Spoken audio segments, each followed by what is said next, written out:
සුබ දවසක් ඔයගොල්ලෝ හැමෝටම. අද අපි ඔයගොල්ලොත් එක්ක ෂෙයා කරගන්න හදන්නේ අපි ගියපු වන් ඩේ ට්‍රිප් එකක්. අපි අද යන්නේ පාහියංගල කුකුලගඟ පැත්තට.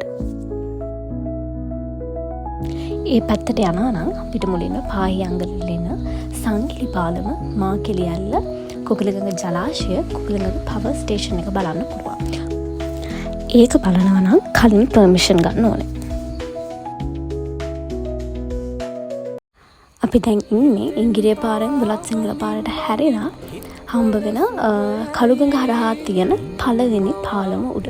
අපිට මෙතන ඉන්නකොට අපිට උදෙන් ගිය නිසා අපිට ශ්‍රී පාදස්ථානය දැක් ගන්න හැකියාවක් ලැබුණා. රැකගනුමැයි සමනොල මහසෑයයි ඉරන් පවා බැඳුම් ලබා සක්වල පතලයි හිතෙන් පවා වඳිම් වඳිම් හිත්වල සුවයයි එනෙන් මවා පෙනෙන්නේ බුදුහිමි පාමුලයි දිනෙන් හෙටත් රැක. ඊට පස්සේ මේ බුලත් සිංහල ඔරලෝස් කනුව ගාවින් වමට හැරිලා කිලෝමීටර් 5ක් විතර යනකොට පාහියංගල ලින බලා ගන්නත් පුළුවන්.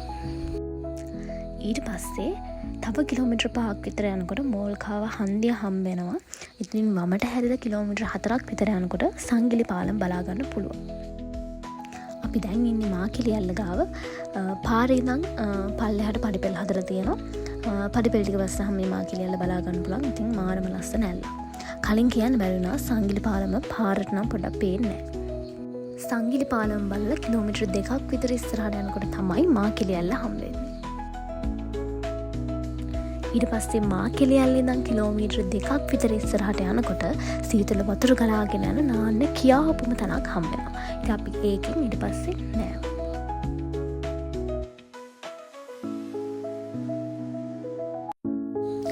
අපි ඊට පස්සේ ගියේ කුකුලගඟ ජලාශය බලන්න. අපි මෙතනින්ම තමයි අපේ දවල් කෑම කෑවේ. කුකුලගඟ ජලාශය හම්බෙන්නේ කෙලින් කන්ද පහු කරගෙන ඉස්සරහට ගියාම. ඊට පස්සේ ජලාශය බලලා ඒ දිගටම ගියාම කලවානට යන්න පුළුවන්. අද වීඩියෝ එක මෙතන ඉවරයි. අපි තවත් දවසක හම්බෙමු.